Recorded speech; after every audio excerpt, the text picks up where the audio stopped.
This was definitely a week of the past being made present. We got several 80s throwbacks, superheroes left and right, and a sea of sequels.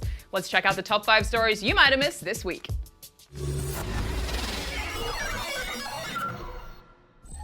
Number 5. Do you feel like you could use a good roundhouse kick right to the excitement glands? Well, I'm not entirely sure what that means. Pretty sure it's not a real thing, but I may still have some exciting news for you.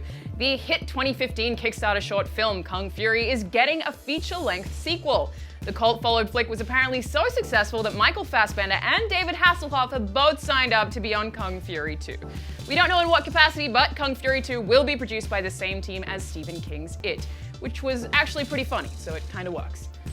Number 4. This week gave us an announcement for a reboot movie of the 80s sci-fi series V. I mean, it has had sequels and reiterations 3 times already, but reptilian aliens wearing human skin suits just does not get old.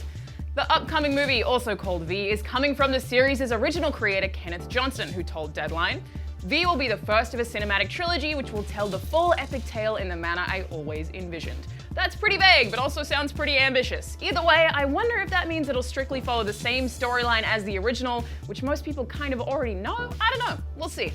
Number 3. This week had a double dose of Incredible. Not only did we get a new poster for Incredibles 2, we got a new sneak peek at the flick that aired during the Winter Olympics broadcast. The trailer gives us a look at the interesting new dynamic taking place in the second film. Mr. Incredible is stuck on daddy daycare duty as Elastigirl is called to action once again to maintain order in the world. I'm sure Bob will end up tossing on a supersuit and jumping into the action eventually, but it's cool to see this new take on a modern family dynamic. Plus, it's totally cute. Number 2, we finally got some big questions answered about the story and endgame plan for Sea of Thieves, but let's start at the beginning. Apparently the game will not begin with a character creator, but with a choice of several randomly generated pirates that you can continually regenerate until you pick one you like. But you'll never be able to change after your initial selection, so pick carefully. I'm actually already a little bit stressed about this. Then in the end, you'll be aiming for the title of Pirate Legend by reaching a certain level of renown with the game's 3 factions. The title will unlock the initial late game content and grant you access to a secret pirate hideout, as well as an awesome mystery ship that allows everyone on it to tackle Pirate Legend level quests. Rare says this is only the beginning, promising the first major free content update 3 months after launch that will begin the journey towards the intended golden age of piracy. Speaking of which, we had Rare's Craig Duncan on our Xbox show Unlocked this week. Check it out. And number 1, guys, dragons are the best. It's true, second to dogs, and I'm not the only one who thinks so about the dragons part. Can't comment on the dogs. But seriously, according to Kotaku, a Spyro the Dragon trilogy is headed our way in Q3 as a timed PS4 exclusive, expected to last a year before hitting other platforms.